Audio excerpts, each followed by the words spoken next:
Hi guys! Welcome to my channel, Your Home Properties Within Your Reach. Again, this is Kay, your Bulacan Realtor. So I'm going to give you an update. And guys, syempre beforehand, I would like to thank you all sa mga subscribers natin and patuloy na sumusuporta sa ating channel dito. So, if you're interested for real estate property here in Bulacan or in Quezon City, message me for more details and free assessment. Syempre ay makapag-schedule tayo ng tripping. So guys, especially sa mga new viewers ko, samahan nyo ako, bigyan ko kayo ng update sa amenities ni Phase 1 Bella Vista, and syempre house tour na rin sa ating Betina model and Beatrice model. So come on guys!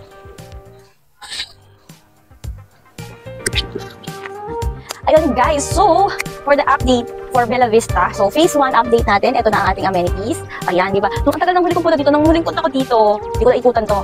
So ito, meron na siya mga fences, so this is yung basketball court natin. Tapos ayan guys, ito na yung ating clubhouse. So ito na siya. And guys, so di ba alam niyo naman na may Phase 2 na tayo kasi sold out na si Phase 1 ni Bella Vista. So for Bella Vista 2 or Phase 2, ayan yung road na pupuntahan. So sa mga clients natin dyan na, ito na yung update natin. So ongoing na tayo dyan. So yan yung dinedevelop na natin dyan. So for inventory updates, still if you're looking for mga corner lots, madami pa tayong corner lots dito kay Bella Vista Phase 2. And guys, wala din kayong problema kasi meron kayong separate na amenities. So ibang amenities ni Phase 1 at meron din kayong bukod na amenities dun sa ating Phase 2. So kung saan makikita ang amenities ni Phase 2, syempre iyan natin yan sa map kapag nagkaroon tayo ng schedule, ng tripping and site viewing.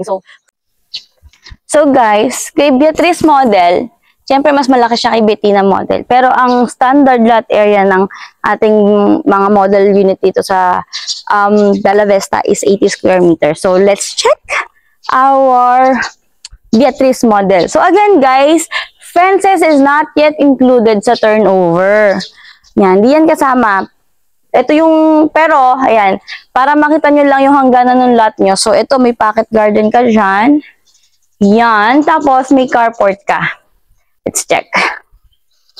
Guys, na kay Beatrice na tayo So, ito yung carport ni Beatrice. So, kung mapapansin nyo, wala siyang access door dito sa carport, no? Wala siyang access door dito. So, ito yung carport mo. Ayan guys, so at this moment, nalobat ang aking mic. So, mag-voice over na lang ako. So, ayan guys, so you have your space here para sa inyong service area, no?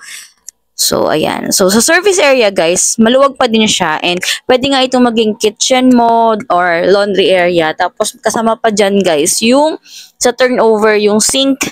And, ayan, meron kang plug dyan or socket para sa laundry mo. Or kung gusto mong palagyan ng, cooking, may panluto. Ayan. So, electric stove, guys. So, ayan, may access door ka dyan. Papunta sa iyong dining area. So, pasukin natin guys yung ating interior, no? Para makita naman natin yung interior design ng Beatrice model. So, kay Beatrice guys, no? Meron tayong 2 doors sa harapan. So, yung entrance mo, main entrance, and yung door sa iyong storage area na napakalaki and napakaluwag. So, ayan. So, I'm 5 foot tall. So, ayan, maluwag pa siya. Tapos, may space ka pa dun sa ilalim ng hagdan mo papuntang second floor. So, madami kang may lalagay dyan sa gardening o kaya panglinis ng bahay. So, yun. Para hindi nakahalo yung mga panglinis mo sa loob ng bahay. Then, pasok tayo guys para silipin ng ating living area. So, ayan guys, ang ating interior ng living area natin. So, again guys, this is complete finish. So, you have tiles na dyan and painted walls, syempre. So, ang turnover natin guys is a 60 by 60 na glossy tile. So, yan, nagulat ako yan kasi biglang sumara yung pinto. So, yan. So, never mind. So, tour na lang tayo, guys. So, itong wallpaper, sinama na lang yan na design. Pero, pag turnover yan sa inyo, white painted walls ang kasama dyan sa turnover. So, dito sa side na yan, yan yung iyong dining area. So, kasyang-kasya, 6 seaters na dining room. So, maluwag pa siya, guys, no? Spacious ka pa. Tapos, ito, guys, yung side ng iyong kitchen. So, kung mapapansin mo, isa lang yung access door niya. Kasi, di ba, sa previous vlog natin, yung Betina, Meron siyang 2 access doors. Etong si Beatrice, isa lang yung access door niya, yung papunta lang sa dirty kitchen or yung service area mo. And guys, so ito yung iyong first toilet and bath here sa Beatrice model. So unlike Bettina, mas may space ka pa or mas mataas yung ceiling mo dito. So perfect sa mga matangkad.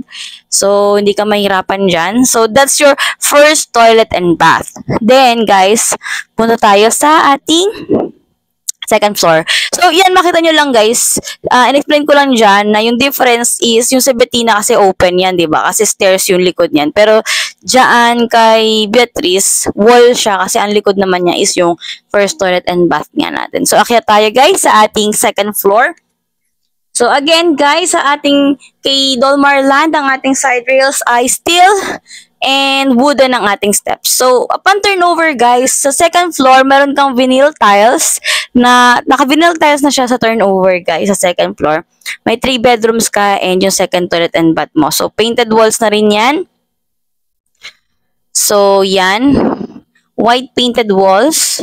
So, pakita ko sa inyo guys yung ating second toilet and bath. Ayan. So, this is our second toilet and bath. So, yan. May tiles na siya. May mga fixtures na yan, guys. May mga, ayan, toilet. May lavatory ka dyan. Ang wala lang dyan yung, syempre, yung mga accessories na mirror, ganyan. Frame. So, that's our second toilet and bath. Then, we're going to check our first bedroom. So, yung first bedroom natin kay Beatrice is more spacious, no? Kung makapansin nyo kay compared kay Bettina. So, mas spacious siya. Kaya ang single bed and you have your space for your cabinet and study area. Tapos, hindi siya super sikip, no? Yan. So, yan. Complete finish na yan. May aluminum window ka, painted walls. Then, dito sa atin ang ating second bedroom. Ayan. Itong second bedroom natin, gusto ko din siya kasi super spacious niya. Ang laki niya talaga, guys. Compared sa Bettina. So, tapos yung bed niya, itong bed niya dito is hindi to single. Single. Tapos, yan, mas maluwag siya compared dun sa first bedroom natin. Double bed pala ito, guys. Double bed. Kasi yan, may space ka pa ng cabinet mo, yun. So, mas maluwag siya. Tapos, syempre, kung maluwag yung second bedroom natin, yung primary master's bedroom natin, mas malaki. So, ayan, meron kang space dyan. Naka-indent yung wall mo dyan. Kasi may space ka para sa cabinet mo. Pwede kang magpa-built-in dyan. Yan. So, ikaw na bahala kung paano mo i-design yan. And yan, guys. Itong iyong master's bedroom or primary bedroom ay facing sa iyong front yard and you have one aluminum sliding window. So, may nakaabang ka na rin dyan na plug para sa iyong window type or yung split type aircon mo. So, okay pa din siya. All in all, maganda. Painted walls, may vinyl tiles. Perfect pa rin. Tapos, may 3 bedrooms ka pa dyan. May 2 toilet and bath. So, yan si Beatrice model natin. So, eto guys pala.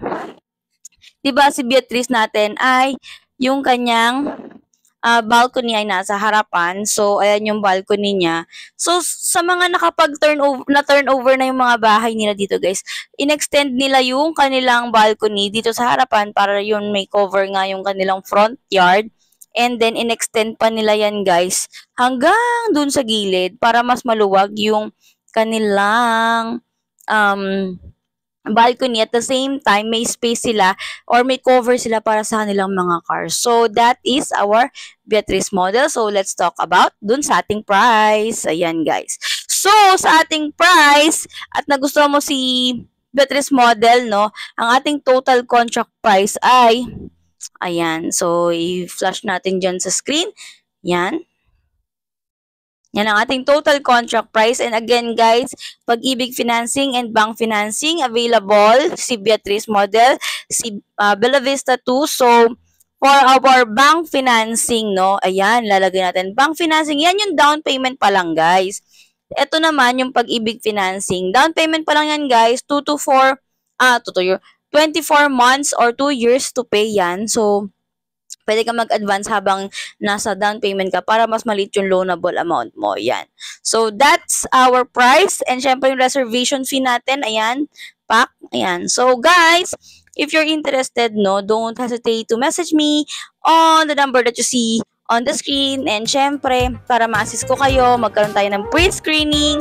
And yun, ma-check natin yung kung pasok ang inyong mga salary, hindi tayo magka-problema sa financing. So guys, don't forget to like, follow, and subscribe to my channel para maging update kayo sa mga project natin dito sa Dolmar Land and iba pang project here sa Bulacan, no?